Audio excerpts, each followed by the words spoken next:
যাই হোক, এখন আমি জন্মাষ্টমীর পুজোয় বসবো, তোমরাও থাকবে। পুজোর শেষে প্রসাদ খেয়ে তবে বাড়ি ফিরবে।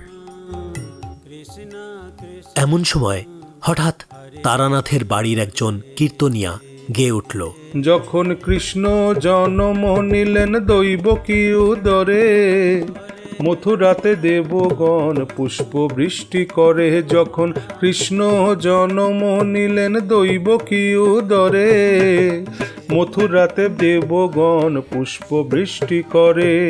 বাসুদেব রাখিয়াইলেন নন্দের মন্দিরে, নন্দের আলোয় কৃষ্ণ দিনে দিনে বারে। হরিয়ে যখন কৃষ্ণ জন্ম নিলেন দৈবকী উদরে, মথুরাতে দেবগণ পুষ্প বৃষ্টি করে।